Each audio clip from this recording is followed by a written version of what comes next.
nabadgelyo saaxiibayaal halkan waa muuqaal baahiyaha caalamiga native Somali TV anigu waxaan ahay Ibrahim Jamuuni maalinku waa isniin taariikhda milaadiga waxa ay ku beegan tahay 3 bisha January sanadka 2022 waxaad ku soo dhawaataan akhbaraadkii ugu dambeeyay naga soo gaara caalamka iyo Soomaalida waxa ugu dooron shirka golaha wadatashiga qaran oo maanta ka furmay magaalada Muqdisho xiisad ka taagan beledweyne iyo ciidamada isku horfadhiya madaxweynihii hore ee Hirshabelle oo weerar afka ah ku qaaday madaxweyne Farmaajo iyo Kenya oo ka hadashay weerarkii Al-Shabaab ay ka geysteen Lamu akhbaraadkaasi iyo kuwa kale faahfaahsan ayaad ku daawo doontaan warkeena si aad daawadow haddii ay tahay marka ku horeyso booqashada halkan fadlan subscribe gareebarteena YouTube la garee fiidiyowga noo la wadaag saaxiibadaada page-keena Facebook lag iyo follow ku dhiirgelinaya inoo tahay aad ay u mahadsan tahay ugu horeyn warkeena aynu ku bilaabnay weerar madaafiic ah oo lagu qaaday saldhig ay ku sugnaayeen ciidamada Itoobiya xubno ka tirsan ururka Al-Shabaab ayaa saacadii la soo dhaafay waxa ay weerar madaafiic ku qaadeen saldhig ciidamada Itoobiya oo ka tirsan AMISOM ay ku leeyihiin degmada Waajid ee gobolka Bakool goobjoogayaal ayaa waxa ay sheegeen in ay maqlayeen jugta madaafiicda oo qaarkood ku dhacay xerada ciidamada Itoobiya ee ka tirsan AMISOM iyo agagaarkeeda balse aysan cadeyn karin khasaaraha ka dhashay Al-Shabaab oo ka hadlay weerarkaas ayaa sheegay in 13 madaafiic ay la heleen gudaha xerada ciidamada Itoobiya isla markaana khasaare xooggan ay ku gaarsiiyeen weerarkaasi balse aysan jirin dad madax bannaan oo xaqiijinaya sheegashada Al-Shabaab warar kale ayaa waxay intaa ku darayaan in ciidamada Itoobiya dhankoodu ay weerar madaafiic uga jawaabeen isla markaana dhowr madaafiic ay ku tuureen deegaanada ku dhow degmada Waajid ee gobolka Bakool wararkii ugu dambeeyay ee naga soo gaaraya degmada Waajid ayaa sheegaya in xaaladdu ay haatan tahay mid degan balse maalmihii la soo dhaafay ay kordheen weerarada Al-Shabaab iyo howlgallada ay sameynayaan ciidamada dawladda oo kaashanaya kuwa Koonfur Galbeed Soomaaliya dhinaca kale shirka golaha wadatashiga qaran oo maanta ka furmay magaalada Muqdisho ra'iisul wasaaraha xukuumadda federaalka Soomaaliya mudane Maxamed Xuseen Rooble ayaa gudaha xarunta deegaanada Afisyooni ee magaalada Muqdisho maanta oo isniina ka furay shirka golaha wadatashiga qaran ee doorashooyinka shirkan ayaa waxaa goobjoog ka ahaa dhammaan madaxweynayaasha shanta ah ee dowlad goboleed ee ka jira dalka iyo gudoomiyaha maamulka gobolka Banaadir Cumar Maxamed Cumar Filish waxaana kala hor shirkan qaadacay madaxweynaha Koonfur Galbeed Soomaaliya balse maanta goobjoog ka ah kadib cadaadis ugu yimid wakiilada beesha caalamka shirkan ayaa waxaa diiradda lagu saarayaa arrimo ay ka mid yihiin amniga iyo dardargelinta doorashooyinka daafurnaanta iyo jaangooyinta xilliga la soo gabagabeynayo doorashada golaha shacabka ee baarlamaanka Soomaaliya xubnaha golaha wadatashiga qaran ayaa dood adag ka yeelan doona caqabadaha haysta doorashooyinka sidoo kalena warar soo baxaya ayaa sheegaya in madaxda qaar ee dowlad goboleedyada ay doonayaan in hal deegaan lagu soo koobo doorashada shirkan u furmay golaha wadatashiga qaran ayaa ku soo beegmaya xilli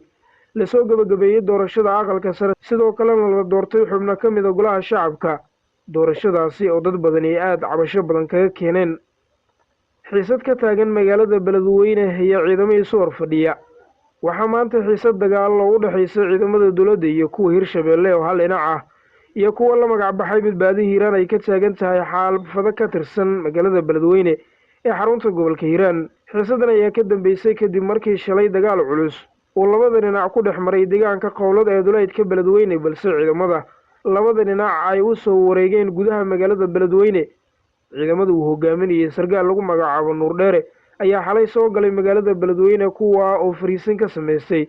guryo u dhow garoonka kubadda cagta Laqanyo halka ciidamada dawladda ay fariisin ka sameysteen meel aan sida kaga fogeyn isla garoonka Laqanyo xaafadaha qaar ee magaalada beledweyne ayaa waxaa ka dhacay dibadbaxyo ay dhigayeen qaar ka mid ah shacabka iyagoo ku dhawaaqayay erayo ay uga soo horjeedaan maamul goboleedka Hirshabelle odayaasha dhaqanka iyo waxgaradka gobolka Hiiraan ayaa ilaa saaka ku jira xal u raadinta sidii mar kale loo baaqsan lahaa dagaal ka dhaca gudaha beledweyne iyagoo doonaya in ciidamada is horfadhiya ay kala qaadaan geesta kale madaxweynihii hore ee Hirshabelle oo weerar afka ah ku qaaday madaxweyne Farmaajo Maxamed Cabdi Waare madaxweynihii hore ee maamul goboleedka Hirshabelle ayaa ka hadlay dhacdadii xafiiska ra'iisul wasaaraha ka dhacday 27 bishii tagtay taa oo ra'iisul wasaaraha iyo mucaaradka ay ku tilmaameen inay ahayd afgambi fashilmay Waare waxa uu sheegay in tallaabadaasi ay ahayd mid aanan fududayn ayna dhalisay dhowr arrimood oo ku soo kordhay siyaasadda Soomaaliya sida in dastuurkii dalka la isku tuuray iyo in si bareer ah uu sharcigii dalka ugu tuntay madaxweyne Farmaajo hadalka madaxweynihii hore ee maamulka Hirshabelle ayaa ku soo aadaya xilli weli uu jiro khilaafka u dhaxeeya madaxweyne Farmaajo iyo ra'iisul wasaare Maxamed Xuseen Rooble. dhanka kale Kenya oo ka hadashay weerarkii ay al-shabaab ka geysteen Lamu, ugu yaraan 6 ruux ayay xubno ka tirsan al-shabaab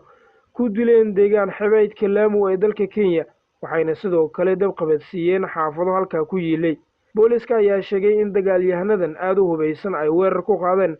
xaafad ka tirsan deegaanka lagu magacaabo Widu subaxnimadii oo geystay khasaare dhimasho iyo mid dhaawac. sidoo kale boolisku waxa ay sheegeen in ay wadaan howlgallo baaritaano ah. weerarkan waxa uu daba socdaa weerar dhowr ah oo ay al-shabaab ka geystaan gobolka Lamu ee xuduudda la leh Soomaaliya. al-shabaab oo goor sii horeysay sheegtay mas'uuliyadda weerarkaasi ayaa sheegay in ay ku dileen 20 ka mid ah askarta Kenya, walow aysan jirin cid xaqiijinaysa sheegashada al-shabaab. gunti iyo gabagabadii ra'iisul wasaarihii dalka Suudaan oo iscasilay. ra'iisul wasaaraha Suudaan Cabdulla Hamdok ayaa ku dhawaaqay in uu xilka iska casilay xilli ay socdaan dibadbaxyo ballaaran oo laga soo horjeedo xukunka militariga ayaa afgembi bilaabay bishii Oktoobar, waxaana Masar Hamdok saameeyay xilligaasi xabsi guri, laakiin dib loogu soo celiyay xukunka bishii xigtay kadib markii uu saxiixay heshiis cusub oo ku dhisan awood qaybsi. mudaharadayaasha diidan sida xaalku u socdo ayaa muddooyinkii u dambeeyay sii waday in ay wadooyinka gaafureegaan xilli ay dalbanayaan hoggaan siyaasadeed oo rayid ah. khudbad uu ka jeediyey telefishinka ayuu Masar Hamdok ku sheegay in loo baahan yahay heshiis cusub oo Suudaan ay uga gudubto xaaladda dimuqraadiyad. saaxiibada qiimiga badan guud ahaan waa inaga intaa warkii waad kala socoteen muuqaal baahiyaha caalamiga Native Somali TV. warka waxaa aqrinaya anigu Jamuuni tan iyo warkaan kiisa xiga noola kulanta nabadgelyo.